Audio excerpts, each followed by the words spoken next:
అందరికీ praise the lord. ఈ ఉదయకాల సమయం దేవుడు నీకు ఇస్తున్న వాగ్దానం ఏంటంటే సామెతల గ్రంథము 9వ అధ్యాయము 11వ వచనం. నా వలన నీకు దీర్ఘాయువు కలుగును, నీవు జీవించు సంవత్సరములు అధికములగును. దేవుడు చెప్తున్నా ఏమంటే నా వల్ల మాత్రమే నీకు దీర్ఘాయువు కలుగుతుంది. అంటే నా మూలంగా నీవు బ్రతికే దినాలు అధికమవుతాయి. అంటే నా మూలంగా కాకుండా, నా వల్ల కాకుండా నీవు బ్రతికే దినాలు అధికము ఎవరి వల్ల కూడా అవ్వవు అని చెప్తున్నాడు అన్నమాట స్పష్టంగా. నీ జీవిత కాలాన్ని పొడిగించడం జరుగుతుంది అంటే అది నా వల్ల మాత్రమే. నేను మాత్రమే నీ జీవిత కాలాన్ని పొడిగించగలను, లేకపోతే ఇంకెవరు కూడా చేయలేరు. అంటే ఇప్పుడు ఈ వాక్యం చెప్తున్న విధంగా చూసుకుంటే ఇది దేవుని పట్ల భయభక్తులు ఎవరైతే కలిగి ఉంటారో వారికి మాత్రమే మనము పాత నిబంధనలో చాలా చోట్ల ఈ వాగ్దానం ఇచ్చినట్లు చూడొచ్చు అనమాట. సామెతల గ్రంథం 3వ అధ్యాయం 2వ వచనంలో చూసుకుంటే నా ఆజ్ఞలు నీ ఆయుష్కు అనేక సంవత్సరాలను శాంతిని చేకూరుస్తాయని చెప్పేసి వాక్యం ఉందన్నమాట. చూడండి, దేవుని ఆజ్ఞలను ఎవరైతే పాటిస్తారో, ఆయన ఎడల ఎవరైతే భయము భక్తి కలిగి జీవిస్తారో అప్పుడు వారి ఆయుష్ అయితే అనేక సంవత్సరాలుగా పెరుగుతుంది. దేవుడు చేస్తాడు, శాంతిని కూడా ఇస్తాడనమాట. Praise the lord.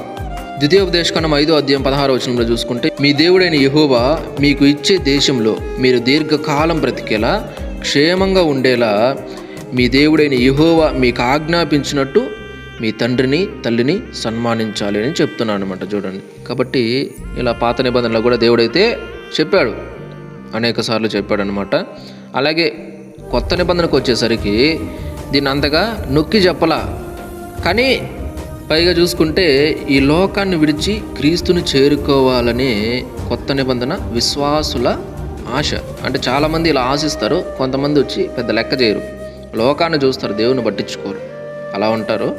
అయితే ఏ కాలంలో అయినా కావచ్చు, యెహోవా పట్ల మనం భయము భక్తి కలిగి ఉంటే, పరిశుద్ధత కలిగి ఉంటే, క్రమశిక్షణ కలిగి ఉంటే, పరిపూర్ణమైన జీవితం అంటే దేవుని ఎడల భయము భక్తి కలిగిన జీవితం అనమాట. అలా ఉంటే దీర్ఘాయువును దేవుడు ఇస్తాడు ఖచ్చితంగా. ఇప్పుడు ఒకటి ఆలోచించండి, దేవుని ఎడల భయము భక్తి కలిగి ఉంటే దేవుడు మనకి దీర్ఘాయువుని ఇస్తాడు.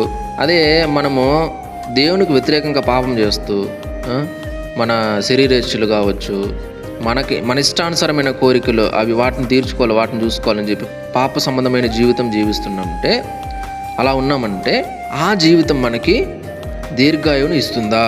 ఇవ్వదు. కాబట్టి అందుకే ఇక్కడ వాక్యం స్పష్టంగా చెప్తుంది, దేవుని మూలంగా మాత్రం మనం బ్రతికితే మన ఆయుష్ కాలం పెరుగుతుంది, మన జీవిత కాలము పెరుగుతుంది. ఎందుకంటే ప్రతి మనిషికి ఆయుష్ ఇచ్చేది దేవుడే. ప్రతి ఒక్కరి జీవితము యొక్క దీర్ఘాయువును పెంచేది కావచ్చు, కలుగజేసేది కావచ్చు, దేవుడే ఇస్తాడు. మనం జీవించే సంవత్సరంలో అధికములు కావాలంటే దేవుని ఎడల భయము భక్తి కలిగి జీవిస్తేనే అది మనకు సాధ్యం అవుతుంది. అప్పుడే దేవుడు మన ఎడల కనికరం చూపుతాడు, మన దీర్ఘాయువును పెంచుతాడు, మనం జీవించే సంవత్సరాలను అధికములు చేస్తాడు. కాబట్టి ఈ సమయంలో ఎంతమంది అయితే దేవుని ఎడల భయము భక్తి లేక జీవిస్తున్నారు, నా ఇష్టం, నన్ను ఎవరు అడిగేది, అసలు నన్ను ఎవరు మాట్లాడడానికి అని ఎవరైతే ఇలా వ్యతిరేకంగా జీవిస్తున్నారు దేవునికి, ఆలోచించండి, మార్చుకోండి. మనిషి బ్రతికేది ఎప్పుడు ఉంటాడో ఎప్పుడు పోతాడో తెలియదు. కాబట్టి దేవుని తెలుసుకోవాలి.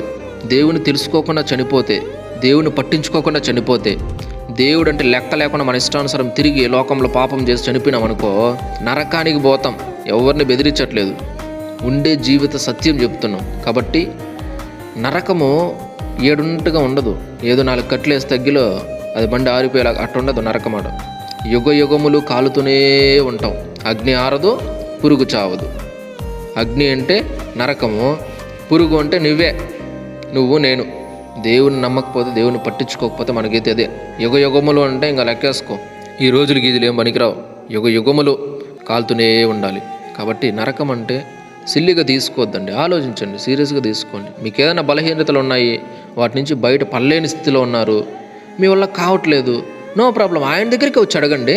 ఆయన దగ్గరికి వచ్చి, ప్రభా నాలో ఈ బలహీనతలు ఉన్నాయి స్వామి, నేను వదిలేసుకోవాలని అనుకుంటున్నాను కానీ నా వల్ల కావట్లా, ఎక్కువ బలహీనపడిపోతున్నా, వాటికి లోబడిపోతున్నా, నాకు మీ శక్తినిచ్చి బలాన్నిచ్చి వీటి నుంచి నాకు విడుదలనిస్తే మీ కొరకు నేను పరిశుద్ధంగా జీవిస్తాను తండ్రి, నాకు సహాయం చేయండి అని అడగండి. ఇస్తాడు ఖచ్చితంగా. ఇప్పుడు పరిశుద్ధంగా జీవించండి, మీరు ఇలా ఉండొద్దండి, నా ఎడల భయము భక్తి కలిగి జీవించండి అని ఆయన చెప్తున్నాడు కదా. మరి అలాంటప్పుడు ఎలా జీవించాలో చెప్పండి ప్రభు అంటే చెప్పడా? నేను అట్లా జీవించలేకపోతున్నా, నాకు శక్తిని బలాన్ని ఇవ్వండి తండ్రి అంటే ఇవ్వడా? ఇస్తాడు ఖచ్చితంగా, నేర్పిస్తాడు అన్నీ ఆయన. చూడండి, మన తల్లి తండ్రి అయినా ఒకసారి 2 సార్లు 3 సార్లు అని చెప్పి విసిగిపి వదిలేస్తారేమో, కానీ దేవుడు అలా కాదు, చెప్తూనే ఉంటాడు. చెప్తాడు ఖచ్చితంగా, మరలా చెప్తాడు, నానా ఇలా వద్దు నాన్న అలా చెయ్యి అని. కాబట్టి దేవుడు మన పైన విసుక్కోడు, ఆయన ప్రేమ స్వరూపి, నిత్యము మన పైన ప్రేమ చూపిస్తాడు. అలా అని చెప్పేసి ప్రేమ చూపిస్తున్నాడు కదా అని చెప్పి తప్పు చేస్తూ పాపం చేస్తూ దేవునికి వ్యతిరేకంగా జీవిస్తే ఊరుకోడు, తోలు తీసేస్తాడు. Praise the lord. కాబట్టి రండి, దేవుని దగ్గరికి రండి, ఆయన ఎడల భయము భక్తి కలిగి ఉండండి, ఆయన చిత్తానుసారంగా అడుగులు వేయండి. ఎప్పుడైతే ఆయనకు నచ్చినట్టుగా మనం జీవిస్తామో అప్పుడు మన జీవితంలో సర్వము జరుగుతాయి. ఆయన మనకు కావాల్సిన ప్రతిదీ ఇస్తాడు, మేలు చేస్తాడు. కాబట్టి ఆలోచించండి, ప్రతి ఒక్కరు ఆలోచించండి. రండి ప్రార్థన చేసుకుందాం. మహాపరిశుద్ధుడ, మహోన్నతర, సర్వాధికారి స్తోత్రములు, సర్వోన్నతర నేను వందనాలు స్తోత్రాలు చెల్లించుకుంటున్నాం తండ్రి. సమయంలో మరొకసారి ఈ వాక్యం ద్వారా నాతో మాట్లాడారు, హెచ్చరించారు, కృతజ్ఞతలు చెల్లించుకుంటున్నాం. అవును ప్రభా, మీ వలన మాత్రమే, మీ మూలంగా మాత్రమే మాకు దీర్ఘాయువు కలుగుతుంది. మేము జీవించే సంవత్సరంలో మీరు మాత్రమే అధికం చేయగలరు, ఇంకెవరు కూడా చేయలేరు. అలాగే మేము జీవించే సంవత్సరంలో అధికం అవ్వాలంటే తండ్రి మీ ఎడల భయము భక్తి కలిగి జీవించాలి, మీకు లోబడాలి, మీ చిత్తానుసారంగా నడుచుకోవాలి. కాబట్టి ఎంతమంది అయితే మీ ఎడల భయము భక్తి లేక జీవిస్తున్నారో, మిమ్మల్ని విడిచి జీవిస్తున్నారు, మీ చిత్తాన్ని మరచి జీవిస్తున్నారు ప్రభా, వారందరినీ పేరు పేరున జ్ఞాపకం చేసుకోండి, దయతో వారిని మన్నించండి. వారు తిరిగి మీ వద్దకు వచ్చి మీ చిత్తానుసారంగా అడుగులు వేయనట్లుగా, మీ ఎడల భయము భక్తి కలిగి జీవించినట్లుగా వారందరికీ మారు మనసు రక్షణ దయచేయమని, కార్యం చేయమని. ఈ వాక్యాన్ని ఎంతమంది అయితే చూస్తున్నారు, వింటున్నారు, షేర్ చేస్తున్నారు, పేరు పేరున దీవించండి, ఆశీర్వదించమని, సహాయం చేయమని యేసయ్య అతి పరిశుద్ధ నామములో ప్రార్థించి స్తుతించి వేడుకుంటున్నాము తండ్రి. ఆమేన్. దేవుడు మీ అందరిని దీవించి ఆశీర్వదించును గాక. ఆమేన్.